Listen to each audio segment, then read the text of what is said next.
So cut work శారీకి fall ఎట్లా stitch చేయాలనేది ఈ వీడియోలో చూద్దాం. సో స్టార్టింగ్ ఎప్పుడు కూడా కట్ వర్క్ శారీకి ఇట్లా వస్తుంది, ఒక 1/2 ఇంచ్ 1/4 ఇంచ్ కిందకి. సో దీన్ని ఫస్ట్ మనం కొంచెం ఎంతైతే ఇక్కడ గ్యాప్ కట్ వర్క్ స్టార్ట్ అయిందో అక్కడి నుంచి ఇట్లా ఫోల్డ్ చేసుకోవాలి. ఫోల్డ్ చేసుకొని ఇక్కడ నుంచి స్టిచ్చింగ్ అనేది చేసుకోవాలి. సో స్టార్టింగ్ శారీ ఇట్లాగా ఫోల్డ్ చేసుకోవాలి. ఒక 1/4 ఇంచ్ అంటే మనకి ఇక్కడ ఎంతైతే గ్యాప్ వస్తుందో ఆ గ్యాప్ బట్టి 1/4 ఇంచ్ ఫోల్డ్ చేసుకుని స్టిచ్ అనేది ఇవ్వాలి.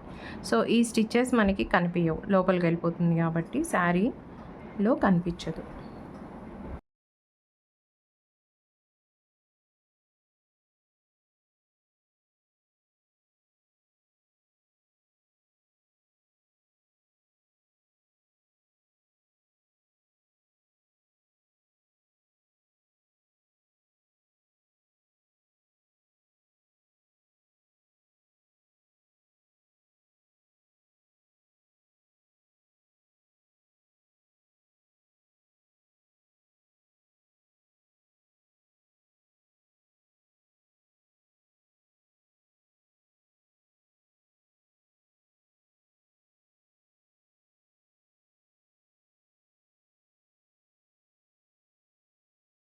ఇక్కడ నుంచి మనము ఫాల్ ఏదైతే ఉందో అది పెట్టుకుని స్టిచ్చింగ్ స్టార్ట్ చేయాలి. మనము ఇక్కడ ఫోల్డింగ్ చేసి స్టిచ్ చేసాం, అది ఇక్కడ ఎండ్ అయింది. కట్ వర్క్ అనేది ఇక్కడ నుంచి స్టార్ట్ అయింది. సో ఎప్పుడు కూడా కట్ వర్క్ ఎంత అయితే స్టార్ట్ అవుతుందో అక్కడ నుంచి ఇట్లా ఒక 1/2 లేదా 1/4 ఇంచ్ పైకి పెట్టుకుని స్టిచ్ చేయాలి. నాకు ఇక్కడ అంతా బీడింగ్స్ వచ్చాయి, ఓకే, వైట్ బీడ్స్ వచ్చాయి. సో ఈ ఎండ్ పాయింట్ ఏదైతే ఉందో దానికి ఎగ్జాక్ట్ పెట్టుకున్నాను. ఓకే, ఇప్పుడు స్టిచ్ లైన్ అనేది వేస్తాను.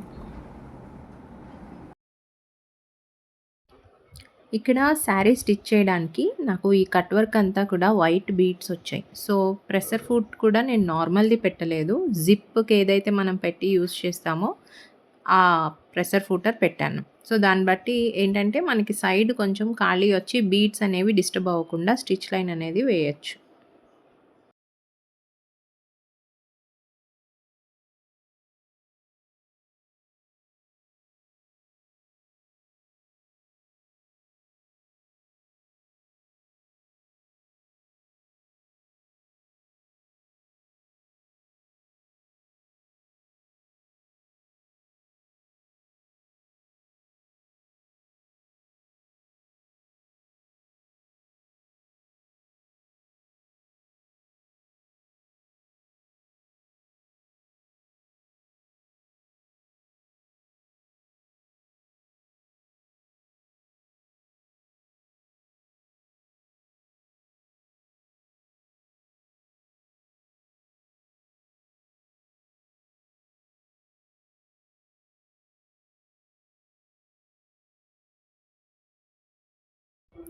ఇంత ఈజీగా శారీకి ఫాల్ అనేది స్టిచ్ చేసుకోవచ్చు.